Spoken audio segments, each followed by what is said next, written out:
మీ ఊరికి రైలు వస్తుందా? ఆ రైలు మీ చుట్టాలకో దోస్తులకో ఏమన్నా పార్సిల్ పంపిస్తున్నారా? అయితే ఇప్పటి సంది జర మీరు ఆలోచన చేయాలి. మీకు ఇప్పుడు వార్త చూపిస్తా, అది చూసినాక మీరే నిర్ణయం తీసుకోవాలి. మళ్ళీ నేను వద్దని చెప్తే మోడీ సార్ వాళ్ళు కేసు కింద పెడతారు. చలో ఇసురై, ఇంకోటి ఇసురై, ఇసురుతనే పోవాలి. ఇవి లారీల లోడ్ చేస్తున్న రాళ్ళు కాదుల్లో, మనసంటోళ్ళు రైలు వేసిన పార్సిల్లు. ఎంత ముద్దుగా జాగ్రత్తగా పెడుతున్నారో కదా.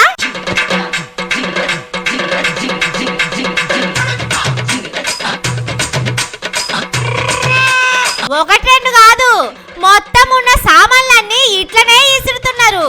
చూడండి ఎక్కడికెళ్ళి ఎక్కడి దాకా ఇసురుకుంటా పోతున్నాడు.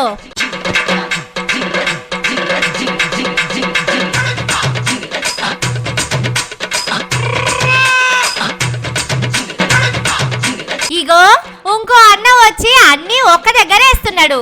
కానీ ఇంట్లో ఏమన్నా పలిగిపోయేటి ఇరిగిపోయేటి ఉంటే ఎట్లా చెప్పుండ్రి?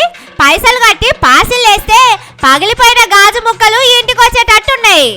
2 నిమిషాలు రైలు ఆపి దించితే ఏం బాయే, పుక్కట్లో ఏమన్నా బతకబోతున్నారా? పైసలు తీసుకున్నారు కదా అని అక్కడ ఉన్నోళ్ళు మాట్లాడుకుంటున్నారు. పార్సిల్ బయటికి ఇసురుతారు. జనాలకేమో ఇట్లా రైసు మిల్లుల బస్తాలు నెట్టుకొట్టినట్టు ఎక్కించుకోబోతారు. కానీ బుల్లెట్ రైళ్లు, వందే భారత్ రైలు అని గప్పాలు కొట్టుకునే మోడీ సారు ఇసోటి ముచ్చట్లు ఎందుకు పట్టించుకోరని అడుగుతున్నారు.